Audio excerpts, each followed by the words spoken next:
आज मैं आप लोगों की ऑन डिमांड पर टेंस के क्वेश्चन लेके आया हूँ।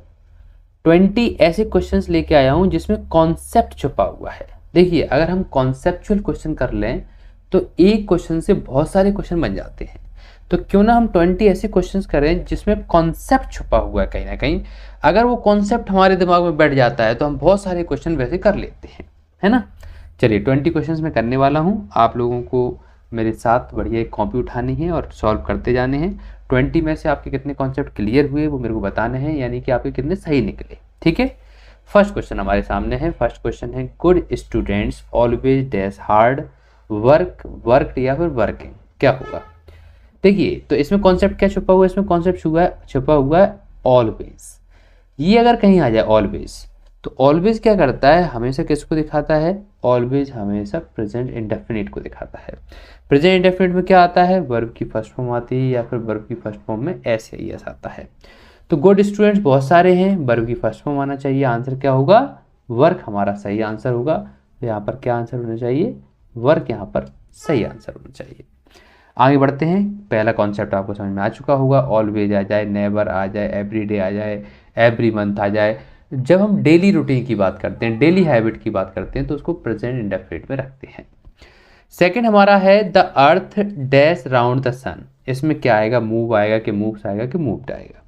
देखिए, आपने एक शब्द सुना होगा, यूनिवर्सल ट्रुथ।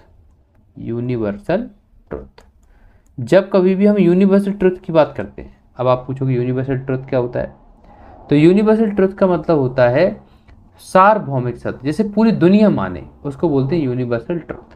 अब हम सभी जानते हैं कि जो अर्थ है वो किसके राउंड लगाती है, सन के राउंड लगाती है। अब सन के राउंड लगाएगी तो मूव्ड में क्या आंसर होगा, तो हम सबको पता है कि मूव्स आंसर होगा। क्यों, क्योंकि ये प्रेजेंट इंडेफिनिट में रखना है, और प्रेजेंट इंडेफिनिट में ऐसे ही लग जाता है सिंगुलर के साथ, तो जो अर्थ है वो एक सिंगुलर है, इसलिए हमने मूव्स लगा दिया, है ना। तो दो कॉन्सेप्ट क्लियर हुए कि डेली रूटीन की बात होगी तो प्रेजेंट इंडेफिनिट, या फिर यूनिवर्सल ट्रुथ की बात होगी तो भी हम प्रेजेंट इंडेफिनिट का प्रयोग करेंगे। नेक्स्ट हमारे सामने है third question, don't make a noise. आवाज़ मत करो, शोर मत मचाओ। क्यों, द चाइल्ड इस समय सो रहा है। इसमें कौन सा कॉन्सेप्ट छुपा हुआ है, तो देखिए, इसमें कॉन्सेप्ट छुपा हुआ है नाउ का। नाउ जब कभी भी आ जाए, नाउ आ जाए, एट दिस टाइम आ जाए, एट दिस मोमेंट आ जाए, ये सब अगर आ जाए, मतलब ऐसे शब्द आ जाए, डे बाय डे आ जाए, जो कंटिन्यूटी को दिखा रहे हैं कि एकदम चल रहा है, तो डोंट मेक अ नॉइज, शैतानी मत करो, आवाज़ें मत करो। क्यों, क्योंकि चाइल्ड सो रहा है, चल रहा है। तो आंसर क्या होगा, इज स्लीपिंग। तो यहाँ पर फाइनल आंसर जो है वो हमारा हो जाएगा इज स्लीपिंग। क्लियर, आगे बढ़ते हैं। तीन कॉन्सेप्ट हमारे क्लियर हो चुके हैं।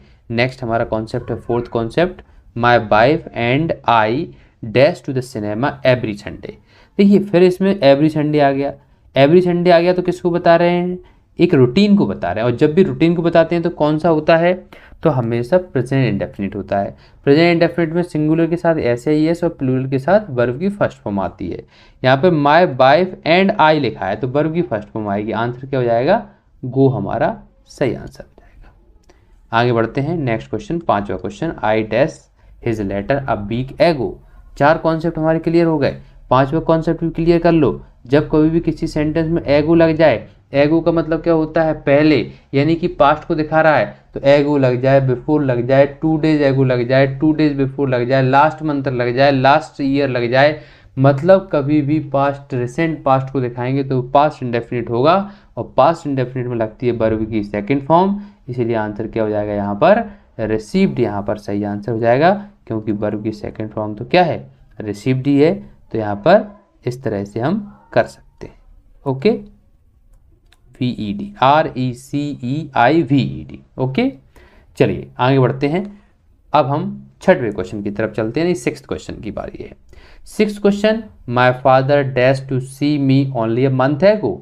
यहाँ पे भी एगो आ चुका है, एगो आ चुका है। हम समझ गए कौन सा टेंस है, हम समझ गए पास्ट इंडेफिनिट टेंस है।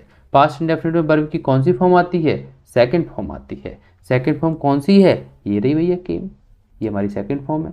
आंसर क्या हो जाएगा, आंसर केम हो जाएगा, नो प्रॉब्लम, है ना। आगे बढ़ते हैं और क्वेश्चन नंबर 7 की बात करते हैं। Question number 7, it dash since 10 o'clock। मतलब क्या हो रहा है, रेनिंग हो रही है, कब से हो रही है, 10 बजे से हो रही है। अब बताइए, दिमाग लगाइए, क्या आंसर हो सकता है। इसमें कौन सा कॉन्सेप्ट है, इसमें कॉन्सेप्ट सेंस और फॉर का है। सेंस हमेशा, फॉर हमेशा किसको दिखाते हैं, टाइम को दिखाते हैं। किसके साथ टाइम आता है, प्रेजेंट परफेक्ट कॉन्टिन्यूस के साथ आता है। ढूंढो भैया, ढूंढा हमने, आंसर मिल चुका है हमें, हैज़ बीन रेनिंग, बिल्कुल सही आंसर है, तो यहाँ पे हैज़ बीन रेनिंग आंसर हो जाएगा। आगे बढ़ते हैं, 8th क्वेश्चन की बात करते हैं। Your classmate has been ill dash a long time. तुम्हारे जो क्लासमेट्स हैं वो बीमार हैं बहुत दिनों से। तो एक निश्चित नहीं है, निश्चित नहीं है तो क्या आएगा, देखो हम सबको पता है कि यहाँ पर अब हम लोग देख रहे हैं कि हैज़ बीन लग गया, हैज़ बीन और हैव बीन के साथ हमेशा सेंस और फॉर का प्रयोग होता है। लेकिन कॉन्सेप्ट क्या है, कॉन्सेप्ट है सेंस और फॉर। सेंस का प्रयोग कब होता है, पॉइंट ऑफ टाइम के लिए। जब भी हम पॉइंट ऑफ टाइम की बात करते हैं तो सेंस लगाते हैं। वहीं पे फॉर का प्रयोग कब होता है, पीरियड ऑफ टाइम के लिए। जब भी हम पीरियड की बात करेंगे, ड्यूरेशन की बात करेंगे, तो हम उसमें फॉर का प्रयोग करेंगे। क्लियर। आगे बढ़ते हैं, नेक्स्ट की बात करते हैं।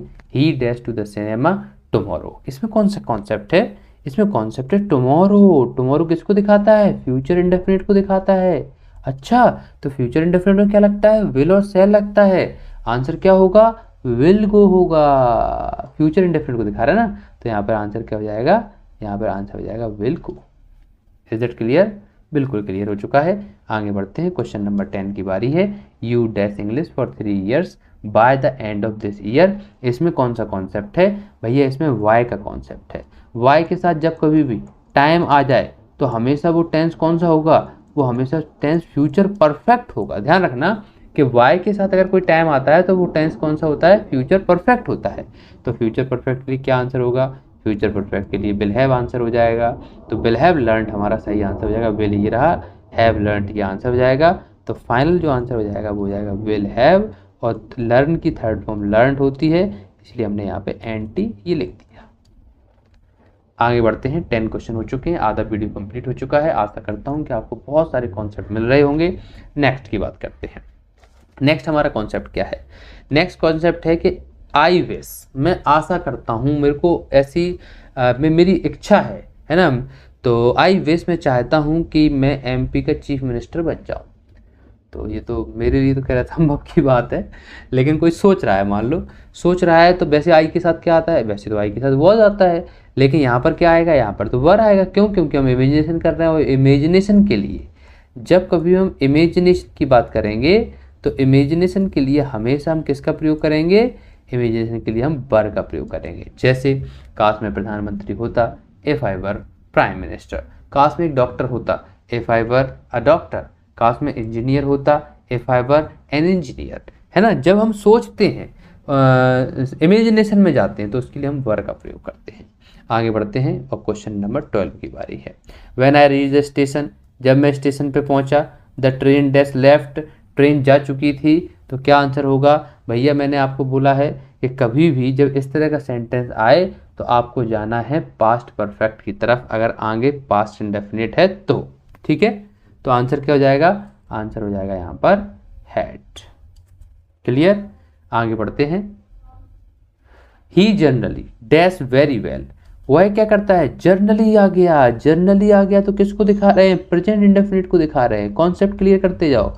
क्यों, क्योंकि डेली रूटीन की बात कर रहे हैं, डेली रूटीन की बात कर रहे हैं, तो प्रेजेंट इंडेफिनिट, और प्रेजेंट इंडेफिनिट में ही के साथ वर्ब की फर्स्ट फॉर्म में एस है, यस, इसलिए आंसर क्या हो जाएगा, प्लीज आंसर हो जाएगा। Okay, next question, 14th question हमारे सामने है। My father said that he dash to Bhopal. इसमें क्या आंसर होगा, देखो इसमें अगर ऑप्शन की बात करें तो इज गोइंग और वॉज गोइंग दो ऑप्शन है।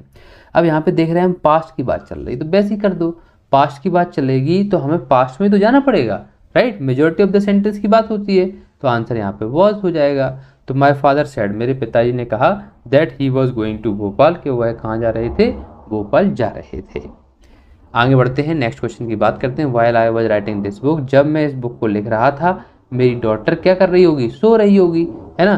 तो जब मैं इस बुक को लिख रहा था तो मेरी डॉटर सो रही थी, तो सो रही थी आंसर क्या हो जाएगा, आंसर हो जाएगा वॉज वीपिंग। तो यहाँ पे फाइनल आंसर हो जाएगा हमारा वॉज वीपिंग।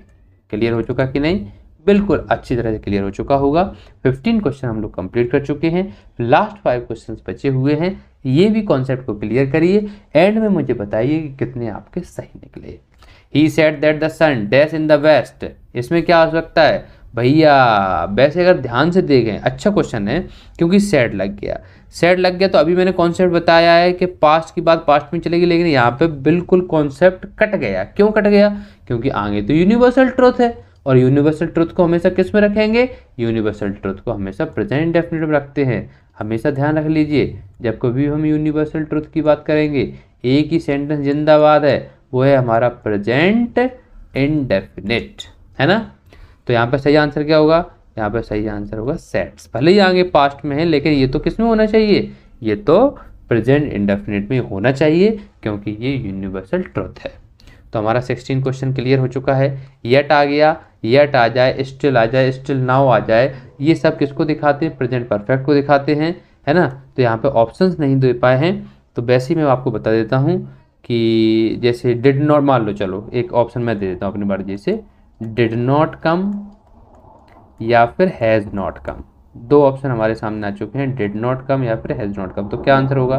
तो हैज़ नॉट कम होगा, क्योंकि प्रेजेंट परफेक्ट को दिखाते हैं, तो हैज़ नॉट कम आंसर हो जाएगा। तो सी हैज़ नॉट कम येट, मतलब वो यहाँ पे अभी भी आई नहीं है।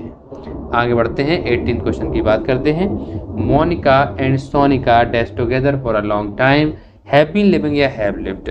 तो भैया फॉर अ लॉन्ग टाइम आ गया, यानी कि हैव बीन आएगा, हैव बीन आ गया तो लो भैया लगा देते हैं answer.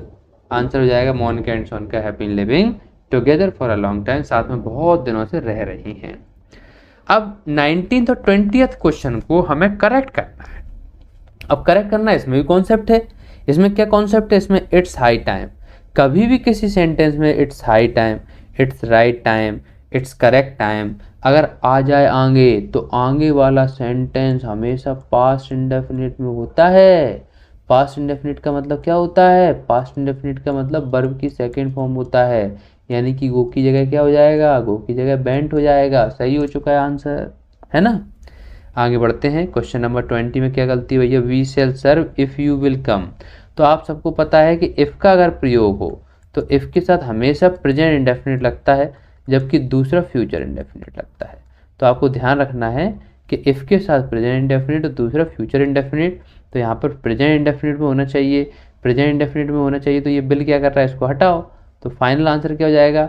We shall serve you if you come, ये हमारा आंसर हो जाएगा। ओके, तो आपको एकदम क्लियर हो चुके होंगे कॉन्सेप्ट, आपने जरूर इससे सीखा होगा। आपको कितने सही निकले आप जरूर कमेंट बॉक्स में बताएं।